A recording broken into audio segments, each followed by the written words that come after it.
Hello friends, welcome to new life study. दोस्तों, आज की वीडियो में हम 2020 के नोबेल प्राइज़ विनर के बारे में जानेंगे। बहुत ही ज़्यादा महत्वपूर्ण टॉपिक है। इस टॉपिक से आने वाले एग्ज़ाम में 1 से 2 क्वेश्चन 100% देखने को मिलेंगे। वीडियो को अंत तक ज़रूर देखिए, जिससे कि आपके 1 से 2 नंबर कंफर्म हो जाएं। चलिए फ्रेंड्स, हम वीडियो को शुरू करते हैं। नोबेल प्राइज़ वैज्ञानिक अल्फ्रेड नोबेल की स्मृति में हर साल 10 दिसंबर को दिया जाता है। कहाँ दिया जाता है? स्टॉकहोम में। इसकी स्थापना स्वीडन ने 1901 में की थी और इसकी घोषणा हर साल अक्टूबर के महीने में की जाती है। तो दोस्तों देखो, यहाँ ध्यान देने वाली बात है कि 10 दिसंबर को यह प्राइज़ दिया जाता है और इसकी घोषणा अक्टूबर महीने में ही कर दी जाती है। इसके बाद हम बात करते हैं नोबेल प्राइज़। दोस्तों 6 क्षेत्रों में दिया जाता है, जैसे भौतिकी में, रसायन में, साहित्य में, चिकित्सा विज्ञान में, विश्व शांति में और अर्थशास्त्र में। पुरस्कार अधिक से अधिक 3 लोगों को दिया जाता है। दोस्तों 3 लोगों की भागीदारी में दिया जाता है। तो यहाँ ध्यान देने वाली चीज़ है कि अल्फ्रेड नोबेल, जिनकी स्मृति में यह पुरस्कार दिया जाता है, उन्होंने ही डायनामाइट की खोज की थी। अब तक दोस्तों केवल 2 लोग थे जिनको मरणोपरांत नोबेल प्राइज़ दिया गया। पहले थे कार्ल फेल्डर और दूसरे थे हैमरशोल्ड। ठीक है दोस्तों, ये 2 इम्पॉर्टेंट हैं, इनको याद कर लेना। और उसके बाद बात करते हैं, अब जो नोबेल प्राइज़ से सम्मानित भारतीय हैं दोस्तों, अब उनके बारे में बात करते हैं। पहले जो साहित्य के क्षेत्र में मिला था वो था रविन्द्रनाथ टैगोर को मिला था। कहाँ? 1913 में। और उसके बाद सीवी रमन को मिला था भौतिकी के क्षेत्र में 1930 में।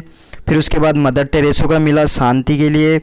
उसके बाद हरगोविंद खुराना को मिला चिकित्सा के लिए। और फिर अमर्त्य सेन को मिला अर्थशास्त्र के लिए। दोस्तों 2014 का जो शांति पुरस्कार था वो कैलाश सत्यार्थी को दिया गया। किसके लिए? बाल अधिकारों को प्रोत्साहित करने हेतु के लिए दिया गया। और जो 1974 से नियम में बदलाव किया गया कि जो मरणोपरांत जो ये नोबेल प्राइज़ है वो नहीं दिया जाएगा। ठीक है दोस्तों, ये याद रखने वाली चीज़ है। 1974 के बाद ये नोबेल प्राइज़ मरणोपरांत नहीं दिया जाएगा। फ्रेंड्स, महात्मा गांधी को शांति पुरस्कार के लिए 5 बार नॉमिनेट किया गया, लेकिन इन्हें यह पुरस्कार नहीं मिला। 2 बार नोबेल प्राइज़ प्राप्त करने वाले व्यक्तियों की बात करें तो मैडम क्यूरी को भौतिकी और रसायन के लिए, लिनस पॉलिंग को, जॉन वार्डिंग को और फ्रेडरिक सेंगर को। यह 4 व्यक्ति हैं जिन्हें 2 बार नोबेल पुरस्कार मिला है। दोस्तों अब बात करते हैं 2020 के नोबेल पुरस्कार के बारे में। तो पहले हम सबसे पहले बात करते हैं साहित्य का जो नोबेल पुरस्कार है वो अमेरिका की कवयित्री हैं लुइस ग्लुक, इनको दिया गया है। इनको किसके लिए दिया गया है? इनको नोबेल प्राइज़ उनकी बेमिसाल काव्य आवाज़ के लिए दिया गया है। और इनकी पहली जो किताब थी फर्स्ट बॉर्न, वो 1968 थी, जो एक काव्य संग्रह थी।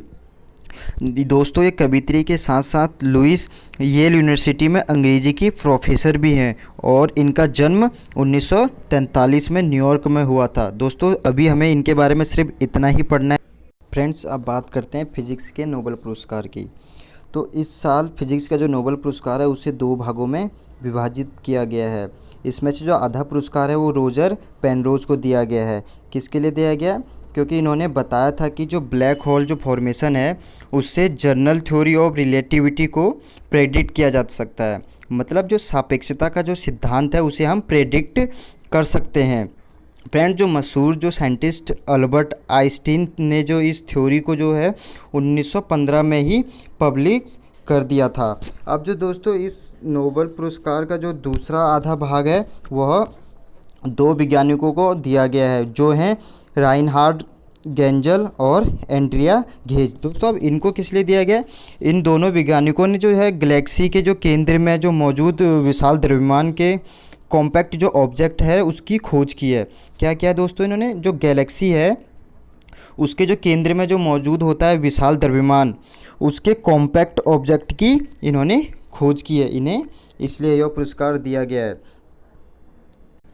फ्रेंड्स अब बात करते हैं चिकित्सा के नोबेल पुरस्कार की। तो जो यह पुरस्कार है यह 3 वैज्ञानिकों को दिया गया है। यह जो तीनों वैज्ञानिक हैं ये अमेरिकी मूल के हैं। जो पहले वैज्ञानिक हैं हार्वे जे ऑटलर और हैं माइकल हॉप्टन और चार्ल्स एम राइस। इनको यह पुरस्कार देने की घोषणा की गई है। इन्हें यह पुरस्कार हेपेटाइटिस सी वायरस की खोज के लिए दिया गया है। नोबेल पुरस्कार के आधिकारिक ट्विटर हैंडल ने लिखा है कि इतिहास में पहली बार हेपेटाइटिस सी वायरस का इलाज संभव है। जो हेपेटाइटिस सी है यह लोगों में सिरोसिस और यकृत कैंसर का कारण बनता है। फ्रेंड्स, अब बात करते हैं केमिस्ट्री का नोबेल पुरस्कार। केमिस्ट्री का नोबेल पुरस्कार 2 लोगों को मिला है। एक है इमैनुअल साप्रेसी और जेनफिर डाउनडला। इनको यह पुरस्कार जीनोम एडिटिंग का तरीका खोजने के लिए दिया गया है। इन्होंने जीन टेक्नोलॉजी के लिए एक अहम टूल बनाया जिसका नाम है CRISPR-Cas9। इसे जेनेटिक सीजर्स का नाम दिया गया है। इससे जानवरों, पौधों और सूक्ष्म जीवों तक के DNA में बदलाव किया जा सकता है। इससे कैंसर समेत कई गंभीर आनुवांशिक बीमारियों का इलाज भी संभव हो सकेगा। फ्रेंड्स, अगर आपको यह वीडियो पसंद आया तो प्लीज़ लाइक एंड सब्सक्राइब कीजिए। धन्यवाद।